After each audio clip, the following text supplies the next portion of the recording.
Assalamualaikum warahmatullahi wabarakatuh.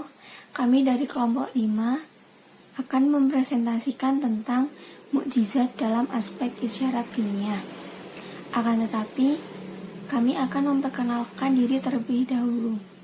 Perkenalkan, nama saya Dwi Yulianawati. Nama saya Niken Amelia Sari Sukardi. Nama saya Nisa Pertiwi. Nama saya Desri Setianingsih. Nama saya Rizky Aditya Fardana. Nama saya Farina Nur Utami Putri. Nama saya Iksan Fahrozi. Nama saya Gunawan Julianto. Oke, di sini saya akan menjelaskan mengenai pengertian mukjizat Al-Quran. Menurut bahasa, mukjizat berasal dari kata ijaz yang diambil dari kata ajazai.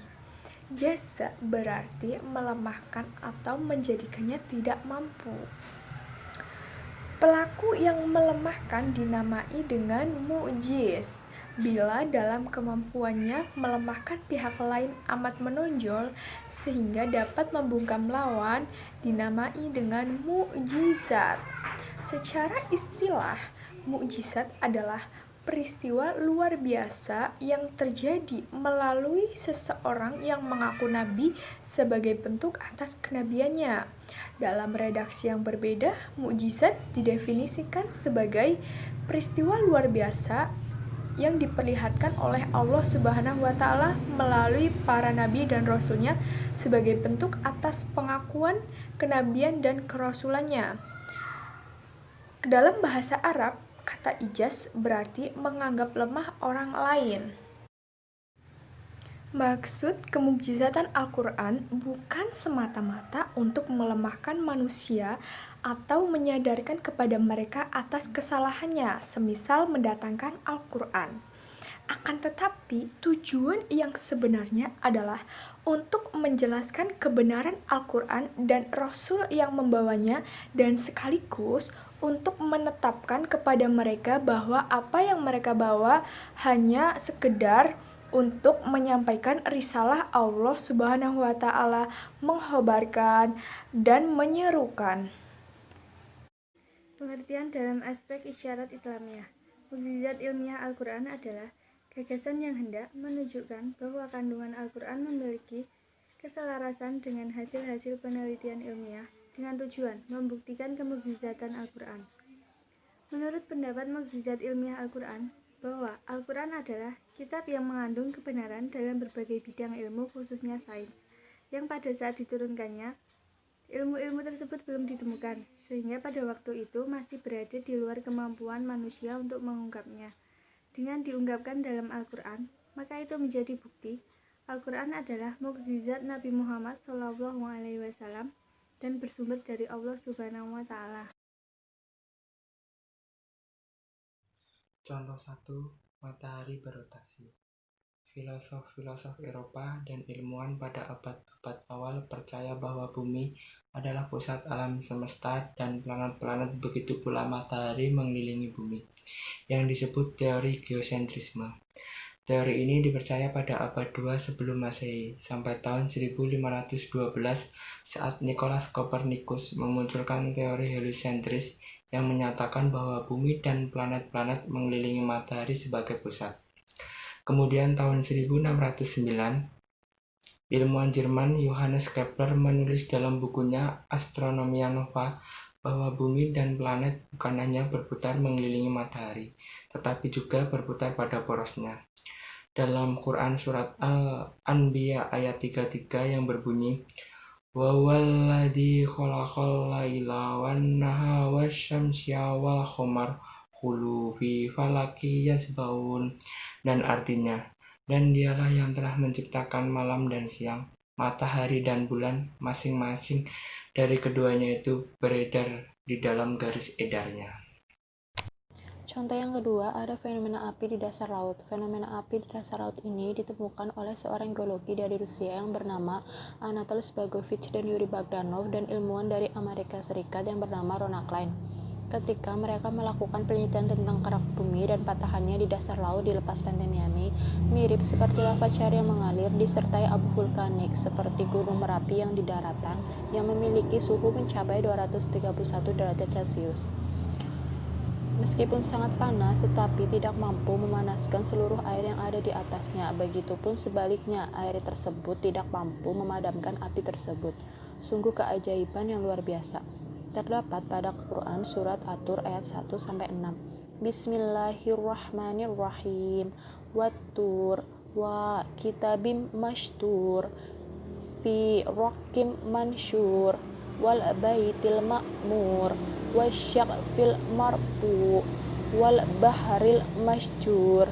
Artinya, demi bukit dan kitab yang tertulis pada lembaran yang terbuka, dan demi Baitul Makmur atau Ka'bah, dan demi surga langit yang ditinggikan, dan demi laut yang di dalam tanah ada api.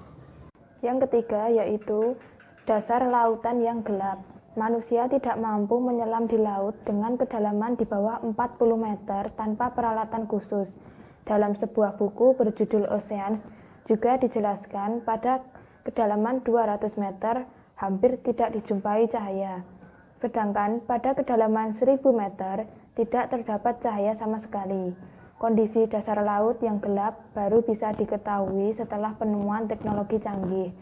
Namun, Al-Quran telah menjelaskan keadaan dasar lautan semenjak ribuan tahun lalu sebelum teknologi ditemukan. Quran Surah An-Nur ayat 40 menjelaskan mengenai fakta ilmiah ini. Bismillahirrahmanirrahim.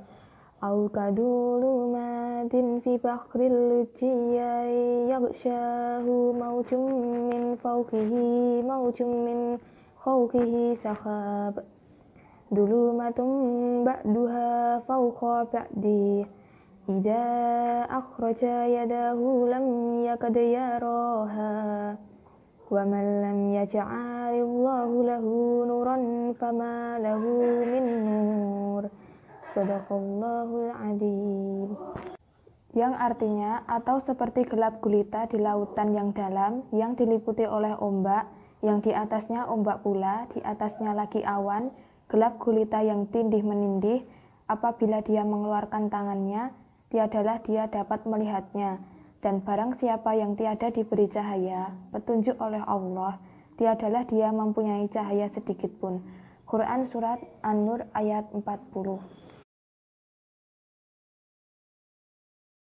Untuk contoh yang keempat adalah sungai di dasar laut.